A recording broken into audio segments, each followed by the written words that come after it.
को भी धन्यवाद करना चाहूंगा। और जो लोग मेरी चीज को, मेरे मेरे बातों को मान के काम किया, वह सारे लोग, उसमें से 3 लोग रॉयल्टी अचीवर हैं, एक स्टार पिन है। मैं अपनी सारी बातें बताऊंगा। और मेरी जिंदगी में जो कुछ कुछ ही लोग मेरी जिंदगी के बारे में जानते हैं, और क्योंकि पारासर जी उतना नहीं जानते हैं, सर्वेश जी और आत्माराम जी से ज्यादा ही तालमेल है। और पारासर जी बीच बीच में आके मुझे मोटिवेट किया और कुछ ट्रेनिंग प्रोग्राम डिजाइन किया, उसके तहत मैं इस लेवल तक पहुंच पाया हूं। और सबसे पहली बात यह है कि मैं शुरू से चालू करता हूं। मैं 10 से 15 ही मिनट टाइम लूंगा आप लोगों का, लेकिन इन 10-15 मिनट में कुछ चीजें ऐसा बता के जाऊंगा कि कुछ लोगों को लगेगा जब ये कर सकता है तो मैं क्यों नहीं। तो मेरी कहानी चालू होता है 2010 से। 2010 में मैंने आरसीएम ज्वाइन की, और 1-1.5 साल मेहनत करने के बाद मैं एक विनर लेवल पे पहुंचा। और विनर लेवल पे पहुंचने के बाद मैं उस महीने में मेरा रॉयल्टी क्लियर हो रहा था, अचानक पता चली कि कंपनी बंद हो गई। और कंपनी बंद होने के बाद फिर कई महीनों तक ये चीज चला। जब हमें लगा कि भाई चालू होगा, कभी लगता था कि चालू होगा, कभी लगता था चालू नहीं होगा। मैंने कई बार उसके इसमें भिलवाड़ा भी गया, और जयपुर गया, दिल्ली गया। तो इन जगहों से आने के बाद जब नहीं कुछ समझ में आ रहा था, और काफी दिन हो चुका था, क्योंकि हम लोग, मैं जो है सिलाई का काम करता था, सिलाई का काम करके उतना पैसा नहीं मिलता था। फिर कुछ पैसे जमा हुआ तो कुछ बिजनेसों में लगाया, वहां से पैसा आने लगा। लेकिन धीरे धीरे जब पैसा खत्म होने लगा तो मुझे घर से प्रेशर आया कि आप क्या कर रहे हो, कभी जयपुर, कभी दिल्ली, कभी भीलवाड़ा जा रहे हो, तो फिर भाई घर कैसे चलेगा। मैंने वापस वही पुराना काम को चालू किया। पुराने काम में जब मैंने चालू की तो फिर कुछ समय तक मैं वो काम किया, और पता चला एक दिन की आरसीएम बिजनेस चालू हो गया। लेकिन हिम्मत नहीं हो रही थी कि वापस फिर से 1-2 साल टाइम खराब करूं और वहां तक फिर उस लेवल तक पहुंचूं। तो बीच बीच में मैं, क्योंकि आरसीएम का प्रोडक्ट खाने का आदत लग चुका था, तो मैं कुरला में जाता था आरसीएम के पीयूसी में, वहां से फिर सामान लेता था। सामान लेने के बाद पीयूसी वाले हमेशा एक चीज बोलते थे कि भाई वापस आप ज्वाइनिंग कर लो। मैं बोलता था कि मैं अब आरसीएम बिजनेस ज्वाइनिंग नहीं कर पाऊंगा, क्योंकि मैं जो काम कर रहा हूँ उस काम में मैं बहुत व्यस्त हूँ, और उससे मुझे एक अच्छा खासा इनकम आ रहा है। तो मैंने उस तरफ फिर देखा नहीं। एक दिन अचानक मुझे पीयूसी में सर्वेश जी मिला। मैं उस दिन का सबसे बड़ा दिन मानता हूँ अपनी जिंदगी में, कि सर्वेश जी से बात करने का मौका मिला। और सर्वेश जी एक ही बात बोला कि सर आप प्रोडक्ट लेके तो जा रहे हो, अगर आईडी बना लोगे तो क्या जाएगा, पहले वाला आईडी तो आपका चालू है ही नहीं। तो मैंने बोला कि सर ठीक है, आप कहते हो तो मैं आईडी बना लेता हूँ, लेकिन मैं इस पर काम अभी नहीं कर पाऊंगा। सर बोला कोई बात नहीं, आप काम नहीं कर पाओगे कोई बात नहीं, लेकिन आप प्रोडक्ट इस्तेमाल कर रहे हो तो ज्वाइनिंग करके करो, हम आपके नीचे बिजनेस करेंगे। हम यकीन दिलाते हैं आपके नीचे बिजनेस करके आपको पहले जैसा कामयाब बनाएंगे। तो मैं उनके बातों पे आके आईडी बना ली। आईडी बनाने के बाद कुछ समय तक मैंने सर का फोन भी नहीं उठाया। मैं उसके लिए सर से आज मैं पूरे स्टेज पे सब लोगों के सामने ये चीज एग्री करता हूँ कि मैं सर का फोन कई बार कैंसिल किया हूँ, कि भाई जब मुझे काम करना ही नहीं है तो फिर फोन उठा के मतलब क्या है। तो एक दिन सर मुझे बोला कि साबिर जी आप क्या कर रहे हो। मैं बोला सर मैं खाली बैठा हूँ। तो फिर उन्होंने मुझे बुलाया और कुछ प्लानिंग की, और प्लानिंग करने के बाद मुझे बताया गया कि हम लोग एक नया चीज चालू किए हैं लोगों के घर तक पहुंचने के लिए। मैं बोला वो क्या है सर। बोलता हम कैंप लगाते हैं। तो मैंने सर के कैंप पे जाके देखा, तो वहाँ कुछ साथी कैंप को अरेंज करता है, और सर्वेश जी आता है और उस कैंप को करता है। तो मैंने देखा कि ये लोग 20-20 रुपया बॉडी चेकअप का लेता है, तो क्या मैं अगर इस काम को चालू कर दूं तो फिर मैंने कुछ समय तक वहाँ कैंप की। और 2015 अगस्त में मैंने डिसीजन लिया कि मैं घर जाऊंगा, क्योंकि काम सिलाई का थोड़ा स्लो हो चुका था। तो मैं घर आ रहा था, तो सर्वेश जी को मैंने बताया कि सर मैं घर जा रहा हूँ। तो सर ने मुझे बुलाया, और कुर्ला पीयूसी में हम लोगों ने दोनों ने बैठ के फिर बात की। बात करने के बाद सर बोला कि जब आप घर जा ही रहे हो तो जो कराटा स्कैनर मशीन है वो आप लेके जाओ, अगर हो सकता है तो उधर करना, नहीं तो 10-15 दिन जितना दिन भी रहोगे आप रह के आना, फिर हम लोग प्लानिंग करेंगे, एक बहुत बड़ा काम करेंगे आपके साथ। तो मैंने आया। आने के बाद मैंने सर को फिर उस समय बोला कि सर मैं मशीन तो लेके जाऊंगा, लेकिन उसके बारे में मुझे ज्यादा जानकारी है नहीं, तो मैं कैसे क्या करूंगा। तो बोला कि आप लेके जाओ, जो भी फॉर्म आप चेकअप करने के बाद लिखोगे तो फॉर्म मुझे व्हाट्सअप करना, और मैं यहाँ से रिकमेंड करूंगा आपको कि उनको कौन सा प्रोडक्ट देना है। मैंने उसी तरह से काम चालू किया। और जब घर आया तो 1-2 महीना 3 महीना कैसे बीत गया मुझे पता ही नहीं चला।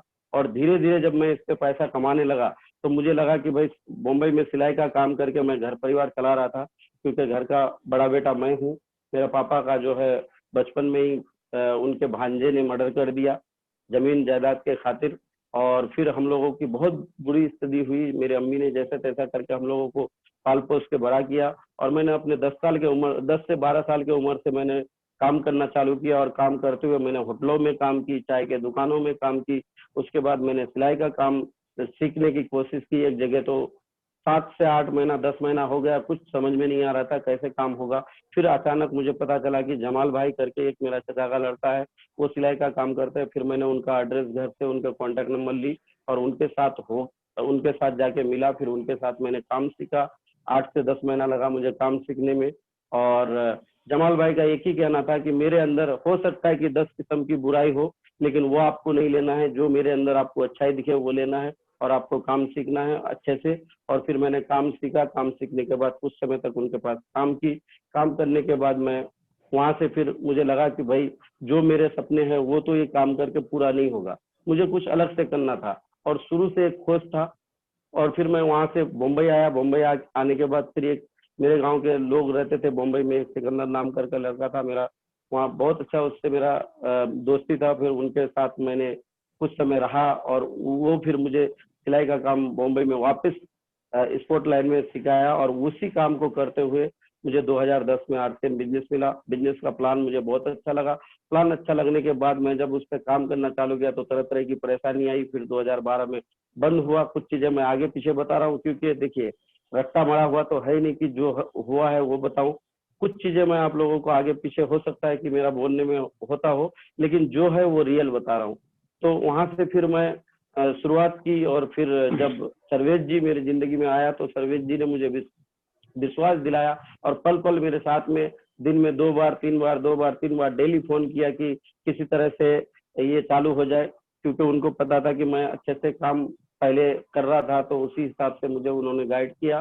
फिर 2015 में मैं जब घर आया, घर आने के बाद जब मैं यहाँ 2-3 महीना बिताया, तो 2-3 महीने में मैं न्यूट्रीचार्ज का बहुत अच्छा काम करने लगा। डेली का 200 400 500 रुपया कमाने लगा।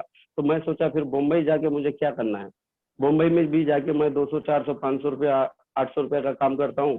कोई काम मेरा यहाँ हो जाता है तो मैं धीरे धीरे उसी पे चालू हो गया।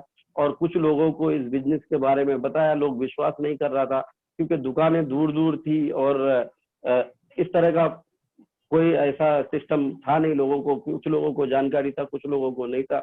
जिन लोगों को जानकारी था उनका एक ही कहना था कि ये हम करके छोड़ दिए हैं। जिनको जानकारी नहीं है तो उनके सामने जाके कितना भी बता लो, लेकिन वो मोटिवेट नहीं होता था।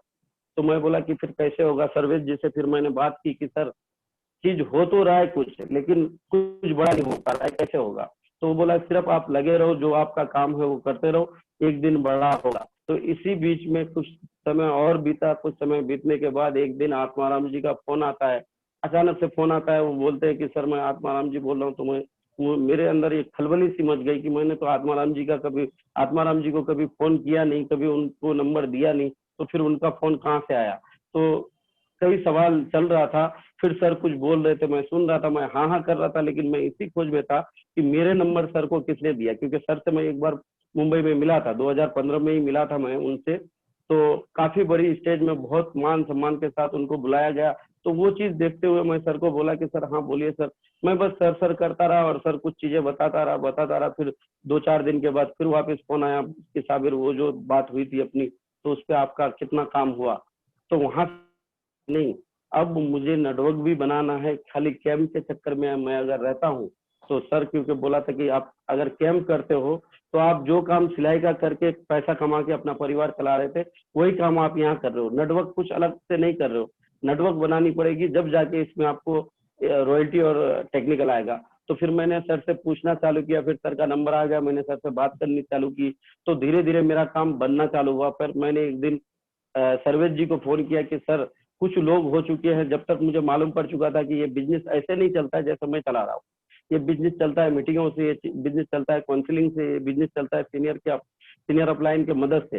तो फिर मैंने वहां से सर का मदद लेना चालू किया। और यहाँ जो लोकल टीम किशनगंज में चल रही थी, ये टीम कुछ हद तक मुझे परेशान भी किया अपने तरफ आने के लिए। फिर कुछ लोगों ने, कुछ अच्छे लोग यहाँ भी हैं, वो लोग सपोर्ट किया कि नहीं आप जहाँ हो वहीं से काम कर सकते हो, किसी भी तरह का मदद चाहिए तो ये मैं करने के लिए तैयार हूँ। और उस समय क्योंकि मेरे पास कोई पीयूसी नहीं था, तो उन लोग के पीयूसी से सामान लाता था, तो पीयूसी वाले मुझे बोलते थे कि भाई फलाना दिन मीटिंग है, आप आ जाओ। क्योंकि पीयूसी वाले को अक्सर मालूम नहीं था कि ये हम लोग की टीम में है कि बाहर से है, तो पता नहीं चल रहा था उन लोगों को। तो मैंने फिर उन लोगों की मीटिंग में जाना चालू की, तो मुझे एक चीज समझ में आया कि बिना सीनियर का ये बिजनेस नहीं चलेगा, और जैसा मैं चला रहा हूँ वो तो बिल्कुल ही नहीं चलेगा। कुछ हद तक, कुछ समय तक मैं चला सकता हूँ, लेकिन सीनियर का मदद लेना पड़ेगा। फिर मैंने सर्वेश जी को फोन की और उनसे बहुत रिक्वेस्ट की, तो सर्वेश जी बोल रहे हैं भाई किशनगंज बहुत दूर है, लेकिन आप कह रहे हो तो सिर्फ आपके लिए हम आ सकते हैं। उसी बीच उनका कुछ न्यूट्री चार्ज का टारगेट पूरा हुआ था, तो उन्होंने दार्जिलिंग आने के लिए बोला। तो मैं बोला सर दार्जिलिंग हम लोग के घर से ज्यादा दूर नहीं है, आप अगर चाहोगे तो दार्जिलिंग के प्रोग्राम करके हमारे पास आ सकते हो, या आप डायरेक्ट हमारे पास आ सकते हो 1-2 दिन पहले, फिर मैं आपको ले जाके सिलीगुड़ी छोड़ दूंगा, वहां से आप दार्जिलिंग जा सकते हो। तो फिर सर ने टाइम को मैनेज किया और यहाँ आया। यहाँ आने के बाद यहाँ का माहौल देखा, कुछ लोगों से मैंने मिलवाया। तो सर को क्या लगा मुझे नहीं मालूम, लेकिन सर के चेहरे से लगा कि भाई यहाँ काम करना बहुत ही मुश्किल हो सकता है, क्योंकि एक ऑफिसर दिन भर एसी में रहते हैं, उनका हर चीज मतलब उनकी लाइफ स्टाइल और उनका रहन सहन हम लोगों के यहाँ से बिल्कुल अलग था। तो फिर सर बोला कि कोई बात नहीं, अगर आप कहते हो कि कुछ लोग स्टार्ट हो सकता है तो मुझे उन लोगों से मिलवाओ। फिर मैंने 1-to-1 उन लोगों से मिलवाया। कुछ फिर उस बार ज्यादा बड़ा तो नहीं हो पाया, मुझे अभी ठीक से याद भी नहीं है, लेकिन मैं 2-4-10 लोगों से सर को मिलवाया। फिर सर गया, पता नहीं फिर आत्माराम जी सर और सर्वेश सर जी से क्या बात हुई। तो आत्माराम जी से मैं एक ही बात बोलता था कि सर अगर आपका सहयोग रहा तो मैं इसमें कुछ बड़ा करना चाहता हूँ, क्योंकि मुझे सिलाई का काम करके मैं संतुष्ट नहीं हूँ। मुझे जो जिंदगी चाहिए और मैं जैसा जीना चाहता हूँ वो जिंदगी नहीं मिल पा रहा है। तो सर बोला कि आपको जो चाहिए वो हम दिलवा सकते हैं, लेकिन आपको जो हम बोलेंगे वो करना पड़ेगा। मैंने फिर लोगों से बात करना चालू की। फिर कुछ समय के बाद बिजनेस बढ़ा, बिजनेस घटा, क्योंकि मैं 30-40 हजार का बिजनेस को लेकर मुंबई से यहाँ आया था। और काफी लंबा समय होने के बाद भी मुझे लग नहीं रहा था कि इसमें कुछ बड़ा हो पाएगा। लेकिन कैंप था, 500-700 आ रहा था। मैं बोला कि यहाँ से मुंबई भी जाऊंगा तो वही होगा, यहाँ भी वही हो रहा है। तो बहुत सारी परेशानी आई। और मैं कुछ पर्सनल चीज बताना चाहूंगा मेरे घर के बारे में, क्योंकि मेरी अम्मी को, मैं बड़ा बेटा हूँ, 2 मेरी छोटी बहनें हैं मेरे से। एक बहन की शादी हो गई, एक बहन की अभी नहीं हुई है। तो मेरी अम्मी का कहना यही था कि भाई ये जो कर रहे हो तो कब तक करोगे। मुंबई में रहते थे तो जब भी आपके पास पैसा मांगता था हम लोग, आप पैसा भेज देते थे। आप सामने से पूछते थे कि कोई चीज का जरूरत है तो बताइए, मैं यहाँ से भेज देता हूँ। पैसा चाहिए पैसा भेज देता हूँ। लेकिन आज महीनों महीनों हो जाता है, आप ये भी नहीं पूछते हो कि घर कैसे चल रहा है, पैसा है कि नहीं है। बहुत सारी तकलीफें आई। मैं अम्मी को सिर्फ एक ही चीज बोलता था कि बस मेरे अपलाइन ने बोला है कि सिर्फ 6 महीना अगर आप तकलीफ उठा लोगे तो आपको ये दिन देखना नहीं पड़ेगा। वो 6 महीना करते करते सर आज 5 साल बीत गया। और मैं आप जब भी अम्मी से मिलता हूँ तो बस यही चीज बोलता हूँ, बस अब थोड़ा सा काम बढ़ गया है, अब कुछ ही दिनों में मेरा काम बहुत अच्छा हो जाएगा, अब कुछ ही दिनों में मेरा काम बहुत अच्छा हो जाएगा। ये मैं, क्योंकि मुझे मालूम था कि मैं एक साथ अगर 5 साल बोल दूं, क्योंकि सर बोला था कि अगर आप 5 साल का टाइम दे सकते हो तो इसमें आपका हर वो चीज, हर वो सपना आपका पूरा हो सकता है। लेकिन मैं अपने घर पे एक साथ 5 साल का नहीं बोल सकता था। मैं, मेरी जो छोटी बहन की शादी हुई तो गाँव में ही शादी हुई। मैं और मेरा जीजा, हम लोग एक ही साथ खाना उना सब खाते थे। और अब जो भी मेरा खेती बाड़ी था वही देखता था और वही सब सारा चीज करता था। लेकिन बम्बई जब मैंने छोड़ा, 10 साल कम से कम हम लोग साथ में खाए। कोई सगा भाई भी नहीं इतना दिन साथ में खा सकता है। कुछ हमने मैनेज किया, कुछ उन्होंने मैनेज की। बहुत अच्छे से हम लोगों का चल रहा था। लेकिन जब मैंने घर पकड़ने का डिसीजन लिया और घर में जब ये बिजनेस करने का डिसीजन लिया, तो कुछ समय के बाद हम लोग के बीच में कुछ अनबन सा हुआ। मैं जब भी घर जाऊं, क्योंकि मैं अपने घर से 60-70 किलोमीटर दूर मेरे नानी के वहाँ बंगाल में मैं ये बिजनेस को कर रहा था, क्योंकि अपने उधर के लोग ज्यादा नहीं सुन रहा था, इधर के लोग थोड़ा सा सुन रहा था। तो इसलिए मैं यहाँ काम चालू किया था। तो मैं अपने घर में जब भी जाता था तो मेरी मम्मी मुझे कहानी बताता कि तो आज तुम्हारे जीजा ने ऐसा बोला, तुम्हारी बहन ने ऐसा बोला। मैं बोला कोई बात नहीं, आज पैसे कम हैं, लोग बोल रहे हैं, जिस दिन पैसा आएगा तो वो चीज ठीक हो जाएगा। मैं उनको थोड़ा सा समझाता था, कुछ थोड़ा सा वो लोग को समझाता था। लेकिन कुछ बातें ऐसी हो चुकी थी कि फिर एक जगह रहने का नहीं था। तो फिर अम्मी ने बोला कि अब मैं अलग खाऊंगी। मैं बोला कोई बात नहीं, आप अलग खाइए। फिर जैसा तैसा जो भी मेरा पैसा आता था मैं ज्यादा से ज्यादा घर पे देने का कोशिश करता था।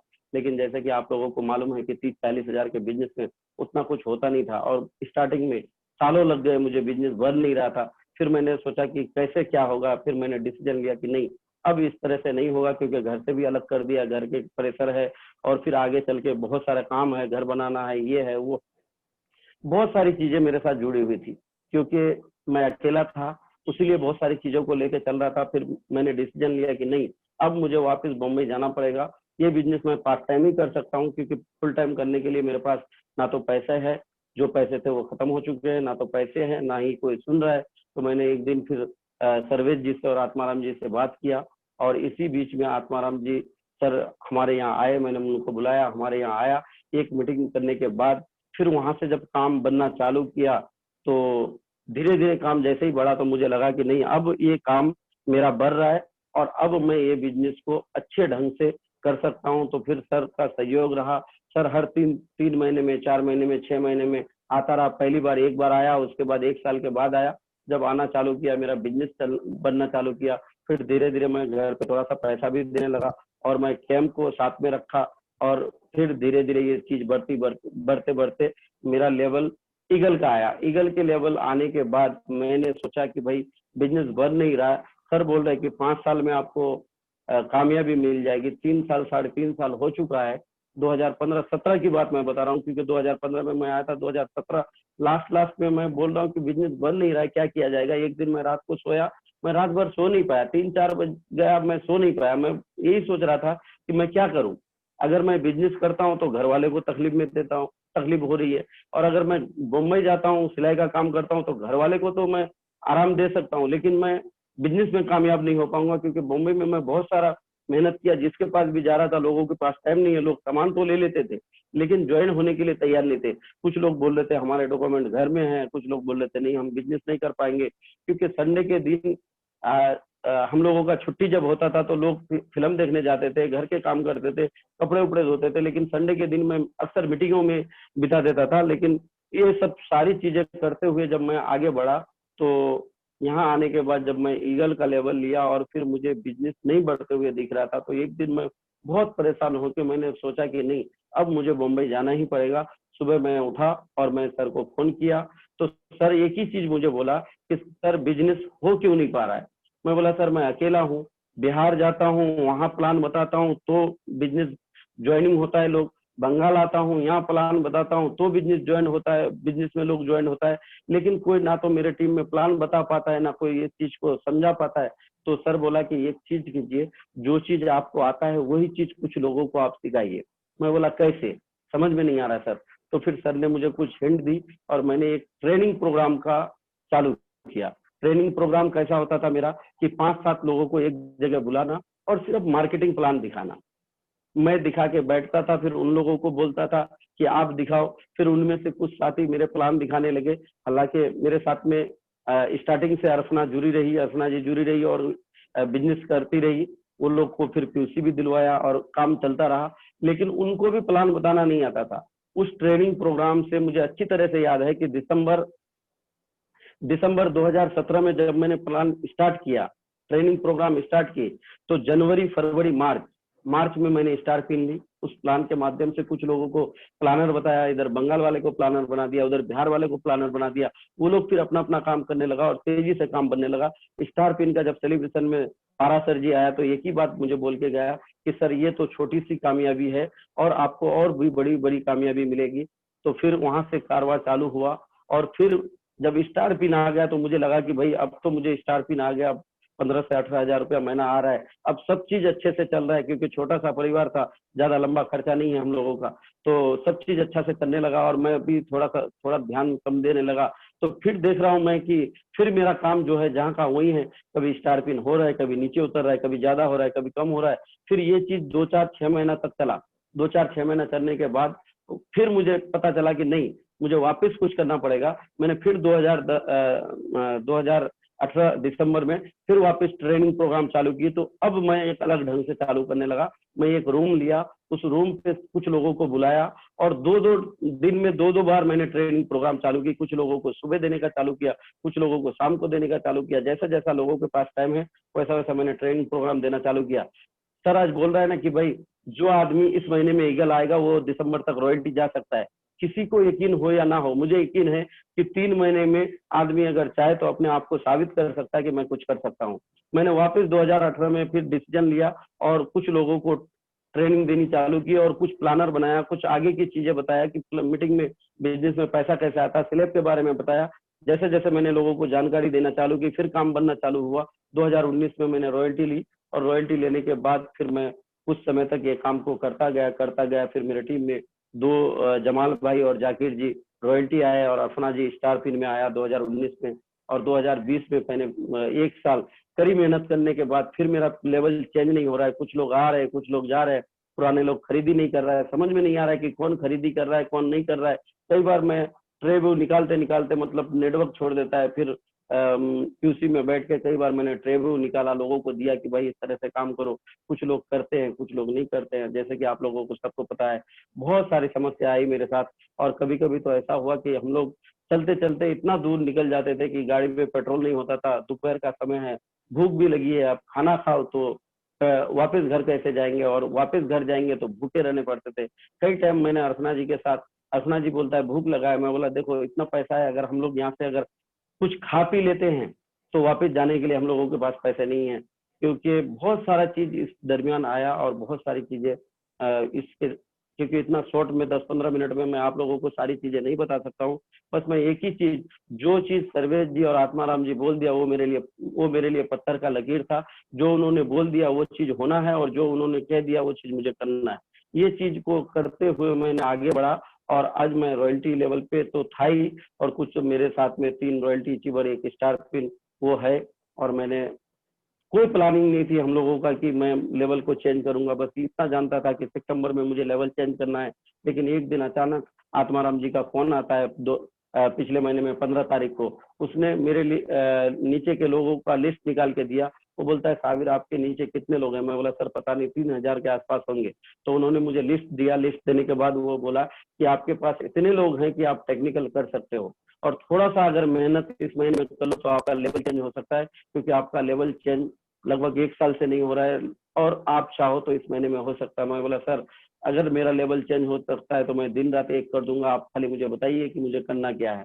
उन्होंने मुझे यूआर ग्रुप का लिस्ट दिया और मैंने देखा कि उस लिस्ट में काफी सारे लोग खरीदी नहीं कर रहे हैं। मैंने एक एक लोगों से बात करने की कोशिश की, जो भी मेरे वाइटल लेवल थे उन लोगों को मैं बुला के उन लोगों को अच्छे से समझा के उनको बताया कि आपके नीचे इतने लोग हैं, इतने लोग हैं। जैसे कि मैंने बोला कि मेरी टीम तुरंत मूवमेंट में आई और काम होना चालू हुआ। और आज 2020 के मैं अगस्त के महीने में 15 तारीख को हमने चालू की कि मुझे कुछ करना है और मुझे अपने लेवल को चेंज करना है। और सर्वेश जी का मुझे बहुत सहयोग मिला। डेली मुझे वो एक नया लिस्ट निकाल के दे रहे थे कि सर आज आपके इतने लोग खरीदी किया, आज आपके इतने लोग खरीदी किया। आज कुछ काम नहीं ज्यादा हो पाया, लास्ट तक हमें नहीं पता चल रहा था कि पिन चेंज हो पाएगा कि नहीं हो पाएगा। लेकिन हमने लगन के साथ लगा रहा और कुछ लोगों की तैयारी की, कुछ लोगों को नया लेवल पे लाने का कोशिश किया। और आज मैं स्टार गोल्ड के लेवल पे रात को 31 तारीख को रात को 11:45 में मैंने बिजनेस को क्लोज किया। और लगभग 4 बजे तक मुझे नहीं लग रहा था कि लेवल चेंज होगा। लेकिन मुझे एक चीज की खुशी थी कि 1:15 बिजनेस में क्रॉस कर चुका था 4-5 बजे के टाइम पे। मैं बोला अगर चेंज नहीं भी हुआ तो कम से कम मैंने रॉयल्टी मेंटेन कर ली और कुछ पैसे आएंगे, उस पैसे से मैं अगले महीने अच्छे से चल सकता हूँ। तो इसी तरह से सारा चीज चलता रहा। क्योंकि टाइम सर ने बोला था कि 15 से 20 मिनट का है, तो मैं कुछ चीजों को शॉर्ट करके मैंने बताने की कोशिश की। और मैं शुक्रगुजार हूँ आत्माराम जी सर का कि सर ने बोला कि भाई बहुत स्ट्रगल किया मेरे साथ में। मोटरसाइकिल में 20-20 लगभग मोटरसाइकिल में सर के संग आके रुकते थे। अगर मुझे बिहार जाना होता था, मेरे घर तो वहां से 60 किलोमीटर दूर है, फिर वहां से 10-10 15-15 किलोमीटर और आगे जाते थे हम लोग। मैं शर्मिंदा तो था कि भाई मैं सर को लेके मोटरसाइकिल में घूम रहा हूँ, इतना धूल मिट्टी। और एक बार तो ऐसा हुआ कि सर का जूता उता पूरा खराब हो गया कीचड़ में। लेकिन क्या करता मैं, क्योंकि मेरे पास उतना पैसा नहीं हुआ करता था कि मैं गाड़ी लेके उनको लेके चलूं। और सर को भी कोई ऐतराज नहीं था, वो एक ही चीज बोल रहे थे कि सर मैं आपके साथ में चलने के लिए तैयार हूँ, अगर आप चलोगे तो मैं आपके साथ में चलने के लिए तैयार हूँ। वो सारी चीज को लेते हुए पारा सर जी को लेके मैं मोटरसाइकिल में घुमा हूँ, सर्वेश जी को लेके मैं मोटरसाइकिल में घुमा हूँ।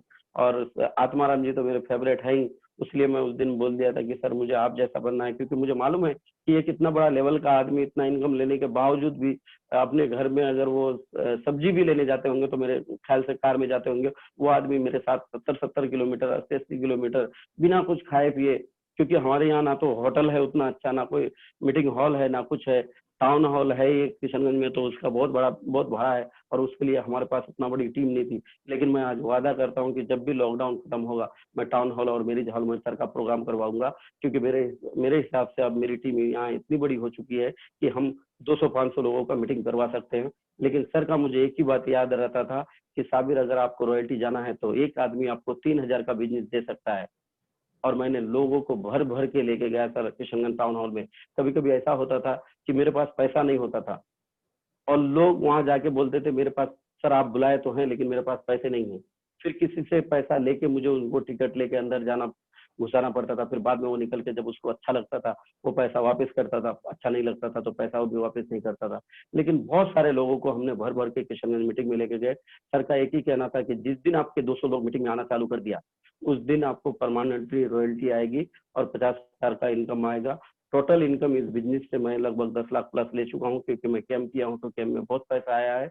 और हाईएस्ट इनकम मेरा 28 से 30,000 रुपया महीने का रहा है। और इस महीने का कितना आएगा मुझे नहीं मालूम, जब आएगा तो मैं उस समय आप लोगों को बता दूंगा। और इसी के दौरान मैं अपनी बातों को खत्म करके मैं सर को बुलाना चाहूंगा।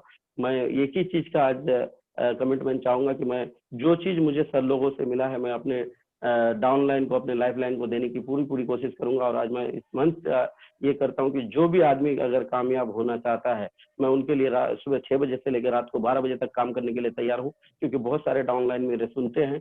लेकिन आप लोगों को भी एक चीज डिसाइड करना पड़ेगा कि मुझे कामयाब होना है, क्योंकि आप अगर सही से निर्णय नहीं ले पाओगे तो नहीं हो पाएगा। क्योंकि मेरे अंदर सर कुछ देखा था, उसके लिए उतना दूर से चल के मेरे पास आता था। मैं भी आपके साथ चलने के लिए तैयार हूँ, लेकिन आपको जिस दिन मुझे वो चीज दिख जाएगा कि आपको कुछ करना है और आप कुछ कर सकते हो, तो मैं आपके साथ हो लूंगा। इसी के साथ साथ मैं अपनी बातों को खत्म करूंगा। मैं एक ही चीज चाहूंगा कि सर्वेश जी और पारासर जी और आत्माराम जी तीनों जितना मुझे सपोर्ट किया है, मैं आगे उन लोगों से वही सपोर्ट का आशा करूंगा। और मैं वादा करता हूं कि आप लोगों को कभी भी निराश होने नहीं दूंगा, और ये बिजनेस को मैं ज्यादा से ज्यादा और बड़ा से बड़ा करने की कोशिश करूंगा। आत्माराम जी सर, बहुत बहुत धन्यवाद साबिर भाई, बहुत बहुत धन्यवाद। बहुत शानदार आपकी स्टोरी रियल में लोगों के दिलों को छू गई है, और आपने सारी बातचीत की, और मैं जानता हूं आपकी सात्विकता को। आप लास्ट में एक बात कर गए कि आत्माराम जी, सर्वेश जी और पारासर जी अभी भी आपको पूरा टाइम देवे। अभी भी आपने पूरे हिंदुस्तान के सामने वो एक मतलब जो पासा होता है वो फेंक गए आप लास्ट में। आपने ये नहीं बोला अब मैं अपलाइनों को तंग नहीं करूंगा, आपने बोला अभी भी मेरे को अपलाइनों का टाइम चाहिए। स्मार्टनेस, यही खूबी है साबिर भाई, बहुत रियली आपकी स्टोरी ने बहुत इंस्पायर किया हम लोगों को, बहुत इंस्पायर किया, पर्सनली मुझे बहुत इंस्पायर किया है। बिल्कुल सर, मैं तो ज्यादा सुन रहा था कि एक आदमी इस हालात में भी, इतने मुश्किल परिस्थिति में भी अगर इस बिजनेस में इस लेवल तक जा सकता है, तो ये एक बड़ी डेडिकेशन की बात है। मैं तो सल्यूट करता हूँ साबिर भाई को। और मैंने जो चीज सीखी है सर, जो वो यही चीज है कि इस बिजनेस में लोगों को सिखाने की जरूरत है, ट्रेनिंग की जरूरत है। जब इस साबिर भाई का बिजनेस गिरा है तो उन्होंने ट्रेनिंग का सहारा लिया है, जो कुछ उनको आता था वो उन्होंने सिखाने की कोशिश की है।